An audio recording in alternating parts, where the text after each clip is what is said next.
ரீசெண்டாக பாதித்த ஒரு விஷயம் என்னென்னா, ஒரு திருத்தணி பக்கத்தில் ஒரு சின்ன குழந்தைக்கு ஃபீவர்னு சொல்லி டாக்டர்கிட்ட போய் மெடிசின்ஸ் வாங்கியிருக்காங்க. அந்த மெடிசின்ஸ் சாப்பிடும்போது அந்த மெடிசின்ஸ் வந்து அந்த குழந்தைய வந்து மூச்சு பாதையில் அடைச்சி, அந்த குழந்தை மூச்சுத்திணறல் ஏற்பட்டு, அந்த குழந்தைய ஹாஸ்பிட்டல் எடுத்துகிட்டு போகிற பாதையில் இறந்து போயிருக்கு. இப்போ என்ன நடந்திருக்கு அப்படின்னா, அந்த டேப்லெட் வந்து ஸ்வாலோ பண்ணும்போது, அந்த டேப்லெட் வந்து உணவு பாதை வழியாக போகாமல் மூச்சு பாதையில் போய் நல்லா ஸ்டக்கப் ஆகி, பிரெயினுக்கு போக வேண்டிய ஆக்சிஜன் வந்து போதுமான அளவுக்கு கிடைக்காம அந்த குழந்தை வந்து இறந்து போயிருக்கு.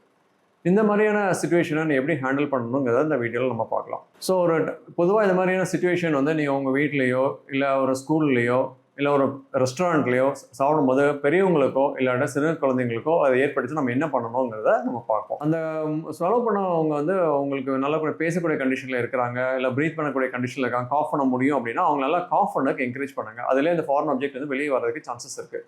இல்லை அவங்க வந்து ரொம்ப டிஸ்ட்ரெஸில் இருக்காங்க, மூச்சு விட முடியல, அவங்களுக்கு வந்து ஒரு ஃபெயிண்டாகிற ஸ்டேஜில் இருக்கிறாங்க, ஸ்கின்லாம் ஒரு மாதிரி ப்ளூயிஷ் ஆகுது அப்படின்னா இமீடியட்டாக ஹெம்லிச் மேனவர் அப்படிங்கிறத ப்ரொசீஜர் நம்ம ஸ்டார்ட் பண்ண வேணும்.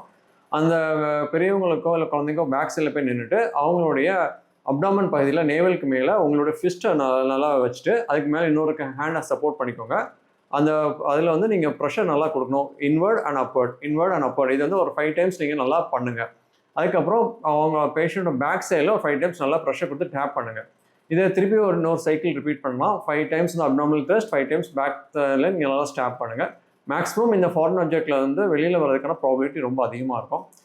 இதே சின்ன கை குழந்தைங்களா இருக்கிறாங்க அப்படின்னா அந்த குழந்தைங்களும் உங்கள் பாம்பில் சப்போர்ட் பண்ணிவிட்டு அந்த குழந்தையோட பேக் சைடில் கொஞ்சம் ஜென்டிலாக ப்ரெஷர் கொடுத்தீங்கனாலே அந்த ஃபாரின் ஆப்ஜெக்ட் வந்து வெளியில் வரதுக்கான ப்ராபபிலிட்டி அதிகம். இந்த மாதிரியான ஒரு எமர்ஜென்சி ப்ரொசீஜர், இது வந்து ஒரு சிபிஆர் மாதிரி ஒரு ப்ரொசீஜர் நீங்கள் கற்று வச்சுட்டிங்கன்னா ஒரு எமர்ஜென்சி சுச்சுவேஷனை உங்களால் நல்ல முறையில் ஹேண்டில் பண்ண முடியும்.